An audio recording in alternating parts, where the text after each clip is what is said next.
السلام عليكم ورحمة الله وبركاته. ربي يسر ولا تعسر وتمم بالخير وبك نستعين يا فتاح. ربي اشرح لي صدري ويسر لي أمري واحلل عقدة من لساني يفقهوا قولي. سبحانك لا علم لنا إلا ما علمتنا إنك أنت العليم الحكيم. أرسله بالحق بشيرا ونذيرا ما بعد. فقد قال الله تعالى في كلامه القديم بالفرقان المجيد: أعوذ بالله من الشيطان الرجيم بسم الله الرحمن الرحيم. ود كثير من أهل الكتاب لو يردوا من بعد إيمانكم كفارا حسدا من عند أنفسهم إلى آية آخر. وقال نبينا صلى الله عليه وسلم: من دعا لأخيه له الغيب وقال ملك ولك مثلك أو كما قال عليهم الصلاة والسلام.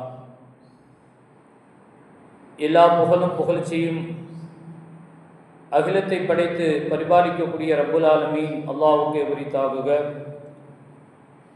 சலாமும் சலவாத்தும் சத்திய தூதர் சன்மார்க்க போதகர் நம் உயிரின் மேலான கண்மணி நாயகம் ரசூலுல்லாஹி ஸல்லல்லாஹு அலைஹி வஸல்லம் அவர்கள் மீதும் அவர்களுடைய அடிச்சுவட்டை பின்பற்றி நடந்த உத்தம சத்திய சஹாபாக்கள், தாபிஈன்கள், தபா தாபிஈன்கள், இமாம்கள், பெரியோர்கள், இந்த புனிதமான ஜும்மாவுடைய பெருநாளில் ரப்புல் ஆலமீன் அல்லாஹ் அனைத்து அருள் பாக்கியங்களையும் நம் அனைவர்களுக்கும் அல்லாஹ் தந்தருள்வானாக.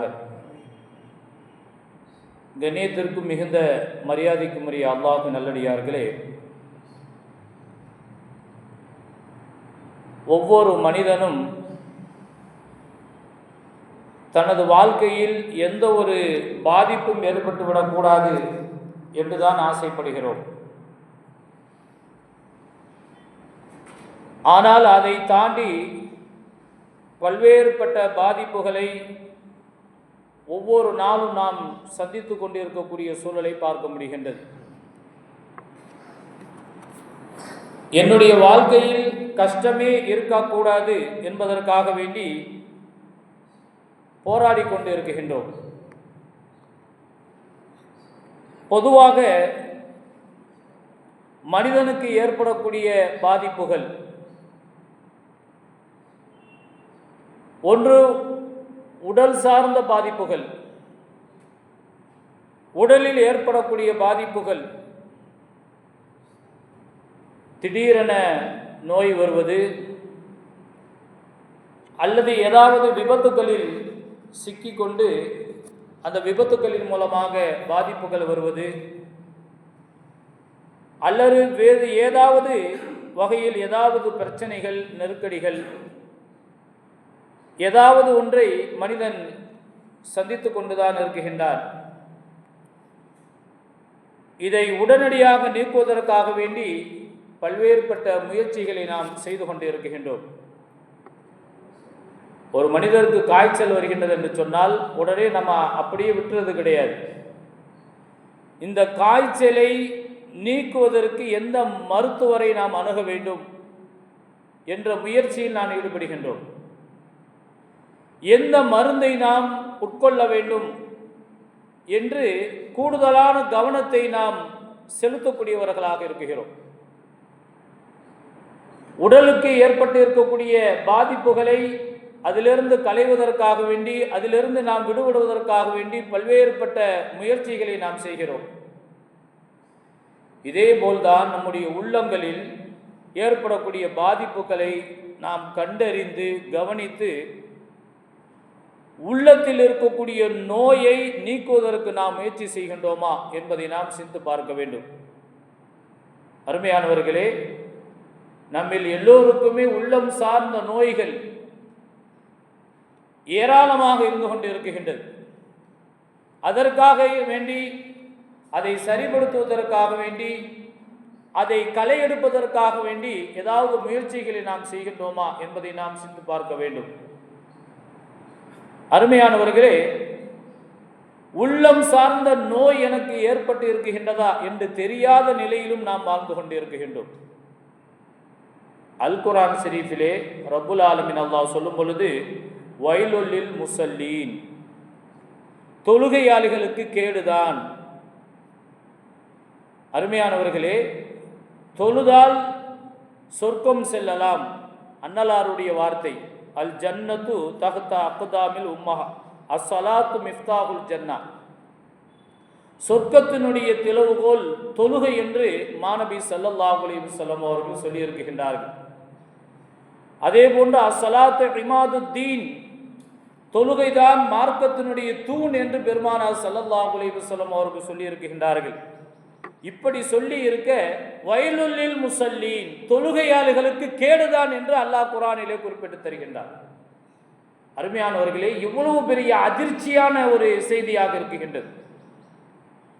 தொழுதால் பல்வேறுபட்ட பலன்கள் நமக்கு ஏற்படுகின்றது. ஆனால் இந்த வசனம் சொல்லக்கூடியது தொழுகையாளிகளுக்கு கேடு. அருமையான பெரியோர்களே, சகோதரர்களே, அப்படி என்றால் அவருடைய தொழுகையில் என்ன தவறு இருக்குகின்றது, அவருடைய தொழுகையில் என்ன தவறு ஏற்பட்டு இருக்குகின்றது என்பதை நாம் சித்து பார்க்க வேண்டும். அடுத்த வசனத்திலே ரப்புல் ஆலமீன் அல்லாஹ் சொல்லும் பொழுது அல்லதீனஹும் அன் ஸலாத்திஹிம் சாஹூன், எப்படிப்பட்ட தொழுகையாளிகளுக்கு கேடு உண்டாகும்?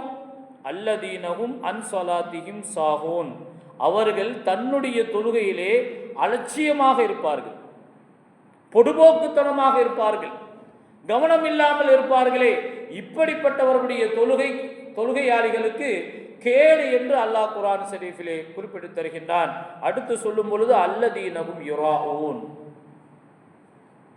தொழுகை நம்மை படைத்து பரிபாலிக்கக்கூடிய ரப்புல் ஆலமீன் அல்லாஹ்வுக்கு என்று இல்லாமல் பிறர் என்னை பார்க்குகிறார், பிறர் என்னை தொழுகையாளி என்று சொல்ல வேண்டும், பிறர் என்னை புகழ வேண்டும் என்பதற்காக வேண்டி யார் செய்கின்றார்களோ அப்படிப்பட்ட தொழுகையாளிகளுக்கு கேடு என்று அல் குர்ஆன் ஷரீஃப் சொல்லித் தருகின்றது. பெரியோர்களே, சகோதரர்கள், ஆக உள்ளத்தில் பரிசுத்தம் இல்லை, தூய்மை இல்லை.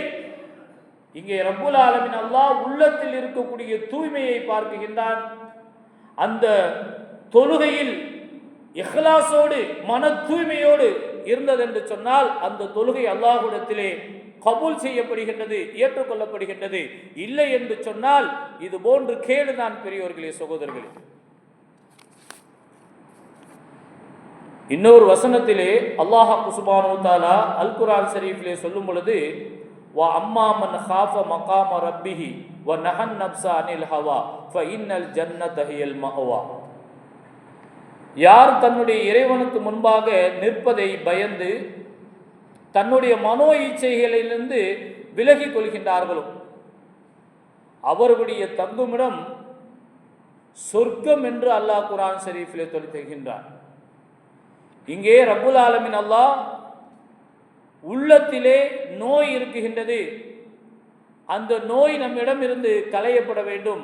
எந்த உள்ளத்தில் தூய்மை இருக்குகின்றதோ அந்த உள்ளம் சார்ந்த செயல்பாடுகள் அல்லாஹ்விடத்திலே அங்கீகரிக்கப்படுகின்றது என்று அல் குர்ஆன் ஷரீஃப் சொல்லித் தருகின்றது. பெரியோர்களே, சகோதரர்களே, உள்ளத்தில் எப்படி நோய் இருக்குகின்றது என்பதை நாம் எப்படி புரிந்து கொள்வது? கெட்ட எண்ணம் வருவது. அருமையானவர்களே, கெட்ட எண்ணம் தான் உள்ளத்திலே நம்மிடத்திலே நோய் இருக்குகின்றது என்பதை நாம் புரிந்து கொள்ள வழிவகை செய்கின்றது. அதை கவனித்து நாம் சரி செய்வதற்கு நாம் முயற்சி செய்ய வேண்டும்.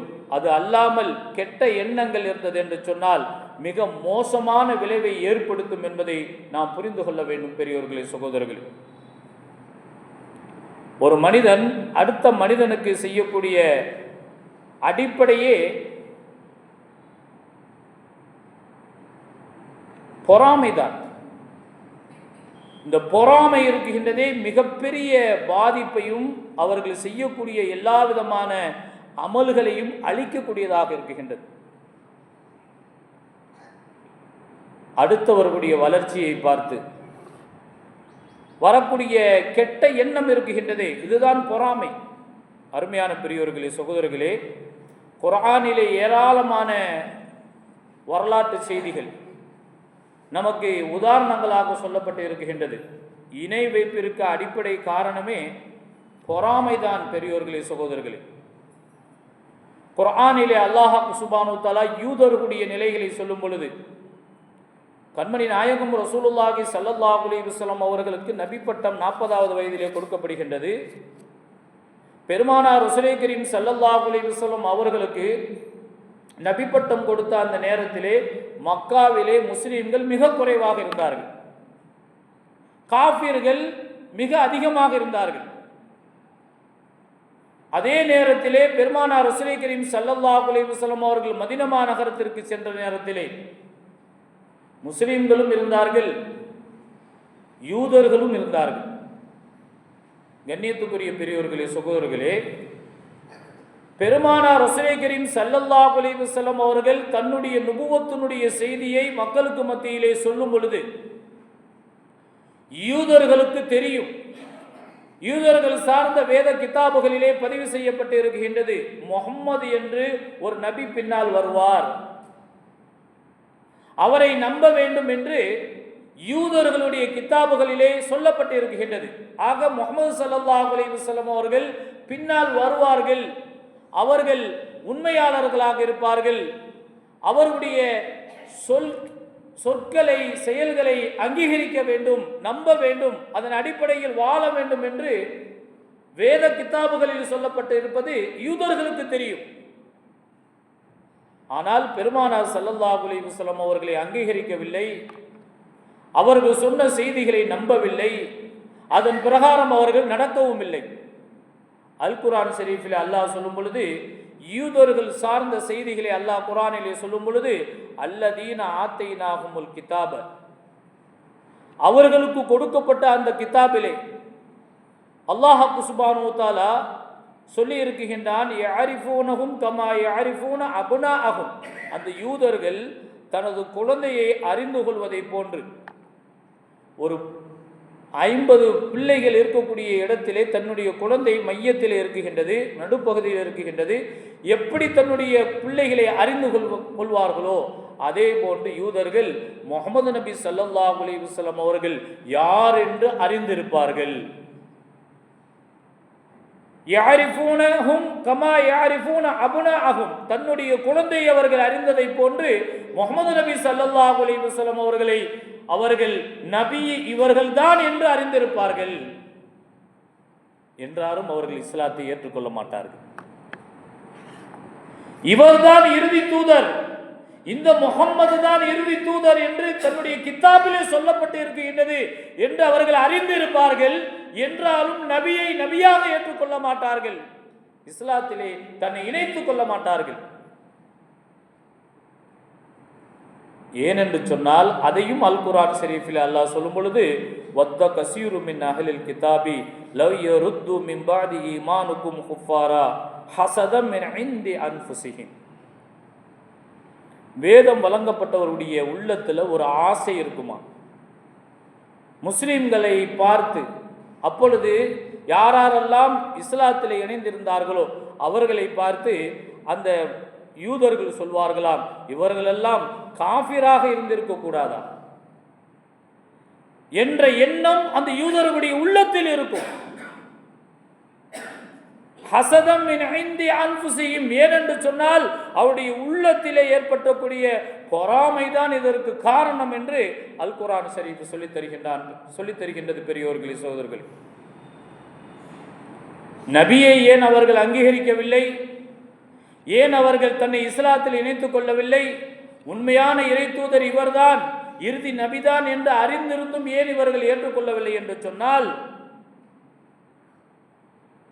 இந்த முஹம்மத் யூதராக வரவில்லை, மாறாக அரபு தேசத்திலிருந்து ஒரு குறைஷி குடும்பத்திலிருந்து வந்திருக்கின்றார் என்ற ஒரே ஒரு காரணத்திற்காக வேண்டி அவர்கள் கண்மணி நாயகம் ரசூலுல்லாஹி ஸல்லல்லாஹு அலைஹி வஸல்லம் அவர்கள் இறுதி நபி என அறிந்திருந்த யூதர்கள் தன்னுடைய குலத்தில் அவர்கள் வரவில்லை என்பதற்காக வேண்டி அவர்கள் நபி அவர்கள் ஏற்கவில்லை என்று அல் குர்ஆன் ஷரீஃப் சொல்லித் தருகின்றது. பெரியோர்களே, சகோதரர்கள், அவருடைய உள்ளத்தில் ஏற்பட்ட பொறாமை கண்மணி நாயகம் ரசூலுல்லாஹி ஸல்லல்லாஹு அலைஹி வஸல்லம் அவர்கள் இறுதி நபிதான் என தெரிந்தும் ஏற்பதற்கு அவர்களுக்கு மறுத்தது அந்த பொறாமைதான்.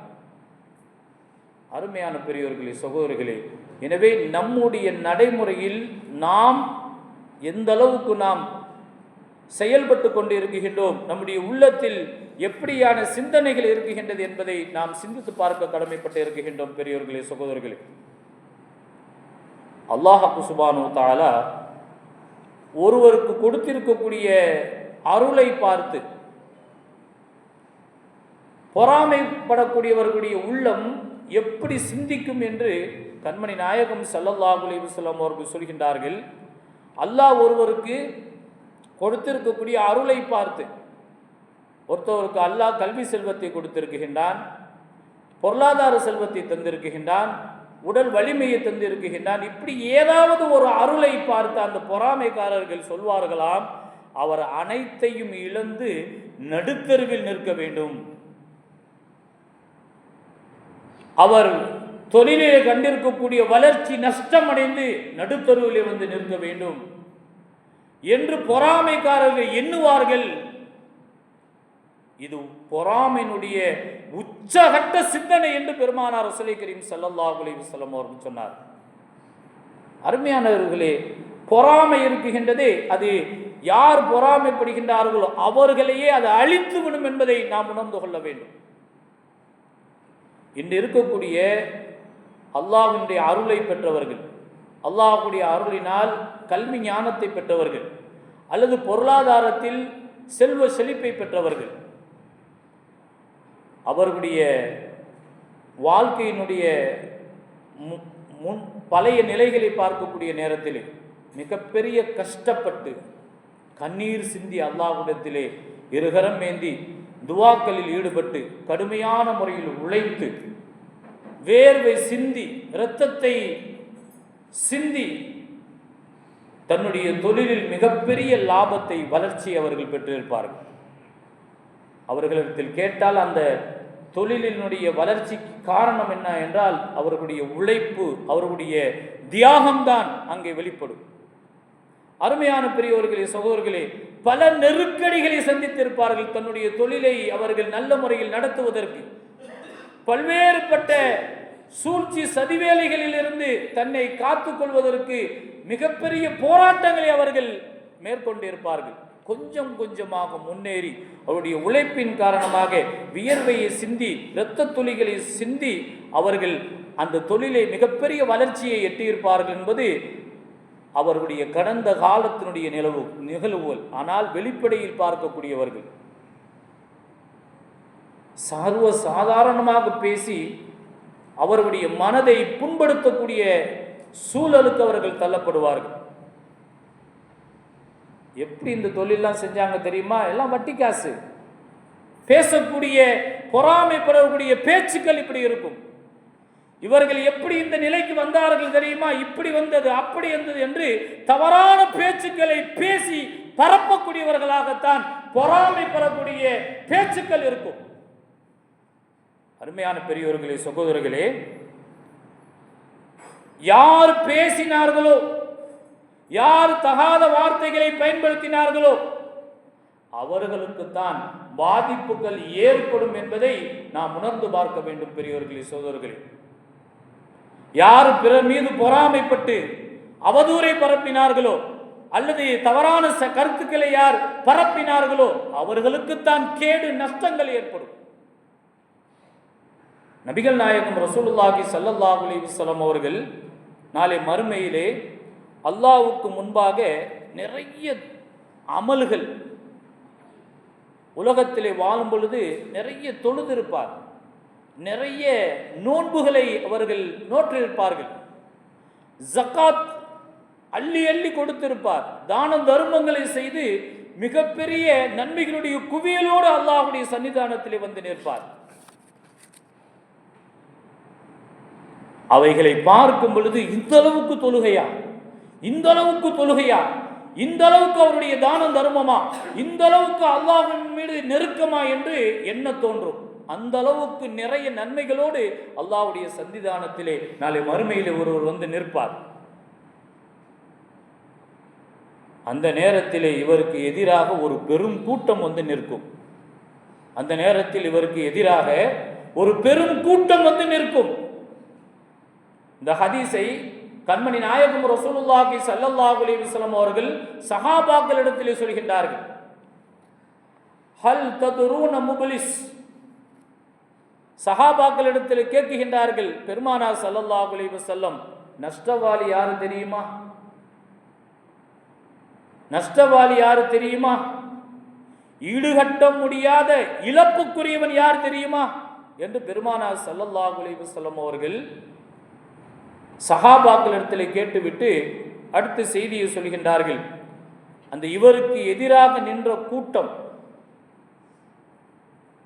நிறைய நன்மைகளோடு வந்து அல்லாஹ்வோடு நின்றாரே, அவருக்கு எதிராக ஒவ்வொரு கூட்டத்தார்களும், யா அல்லாஹ், இவன் உலகத்திலே நான் வாழும் பொழுது என்னை கேவலப்படுத்தினான் யா அல்லாஹ், என் மீது இவன் புறம் பேசினான் யா அல்லாஹ், என் மீது தவறான கருத்துக்களை பரப்பினான் யா அல்லாஹ், என் மீது இவன் அவதூறை திரித்தான் யா அல்லாஹ் என்று இவனுக்கு எதிராக நிற்கக்கூடியவர்கள் அல்லாஹ்வுடைய சன்னிதானத்திலே எடுத்து வைப்பார்கள்.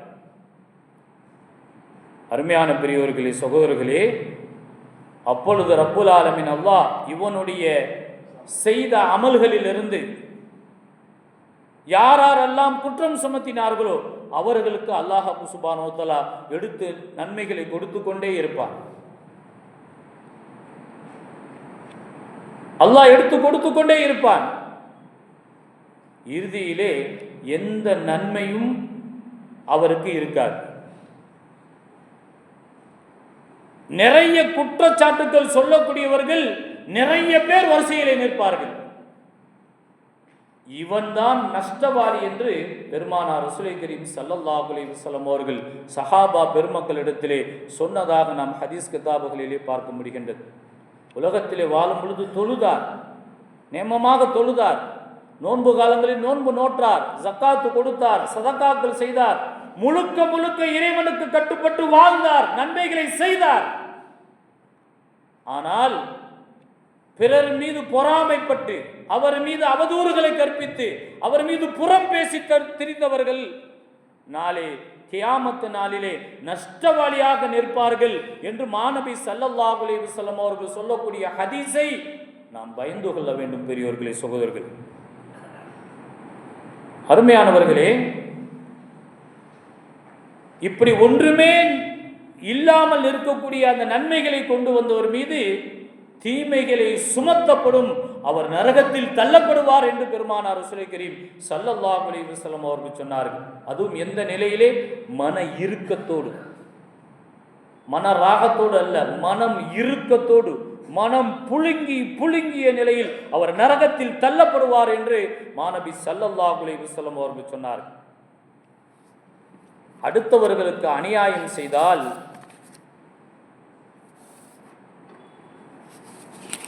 இது போன்ற நிலைகள் தான் ஏற்படும். பெரியோர்களே, சகோதரி, இதிலிருந்து விடுபடுவது எவ்வாறு என்ற ஒரு செய்தியை சொல்லி நான் நிறைவுக்கு வருகின்றேன். பெருமானார் ரசூலை கரீம் ஸல்லல்லாஹு அலைஹி வஸல்லம் அவர்கள் சொன்னார்கள், மன் தஆ லி அஹீஹி லஹுல் கைப், யார் தன்னுடைய சகோதரனுக்காக வேண்டி அவர் இல்லாத நேரத்தில் துஆ செய்கின்றாரோ, ஒருவர் உங்களிடத்தில் துஆ செய்ய சொல்லி இருக்கின்றார், என்னுடைய தொழிலுக்காக நீங்கள் துஆ செய்யுங்கள், என்னுடைய குடும்பத்திற்காக நீங்கள் துஆ செய்யுங்கள் என்று உங்களிடத்தில் சொல்லி இருக்கின்றார். அவர் இல்லாத நேரத்தில் யா அல்லாஹ் அவருடைய தொழிலில் நீ பரக்கத்து செய்வாயாக, யா அல்லாஹ் அவருடைய குடும்பத்தில் நீ பரக்கத்து செய்வாயாக, நிம்மதியான வாழ்க்கையை தருவாயாக என்று யார் அவர் இல்லாத நேரத்தில் யார் துஆ செய்கின்றார்களோ, வகால மலக், அல்லாஹ் சுப்ஹானஹு வ தஆலா அவருக்காக வேண்டி ஒரு மலக்கை நியமனம் பண்ணி அந்த மலக்கு சொல்வாரான், வலக்க மிஸ்லுக், அதே போன்று உனக்கும் கிடைக்கும் என்று அந்த மலக்கு யார் துஆ செய்தாரோ, இன்னொரு சகோதரருக்காக வேண்டி துஆவுக்கு வேண்டிய இன்னொரு சகோதரருக்காக வேண்டி யார் துஆ செய்தாரோ அவருக்கும் கிடைக்கும் என்று மலக்கு சொல்வதாக ஹதீஸ் கிதாபுகளிலே பதிவு செய்யப்பட்டு இருக்கின்றது. அருமையானவர்களே, கெட்ட எண்ணம் அது பொறாமை என்னுடைய அடையாளம். எனவே இதை நம்முடைய வாழ்க்கையிலிருந்து துடை தெரிய வேண்டும். அதை களைவதற்குண்டான வழிகளை நாம் கையாள வேண்டும். யாரை பார்த்தாலும் நாம் துவா செய்ய வேண்டும். அவருக்காக வேண்டி அவருடைய வளர்ச்சியை பார்த்து நாம் மகிழ்ச்சி அடைய வேண்டும். அது அல்லாத பொறாமை, அது மற்ற தகாத வார்த்தைகள் வந்தது என்று சொன்னால் அது நமக்குத்தான் அது அழிவை தரும், அது பேர் ஆபத்துக்களை தரும் என்பதை நாம் உணர்ந்து கொண்டு நாம் செயல்படுவோமாக. வாஹிர் தாவானா அல்ஹம்துலில்லாஹி ரப்பில் ஆலமீன். அஸ்ஸலாமு அலைக்கும் வரஹ்மத்துல்லாஹி தஆலா வபரகாத்துஹு.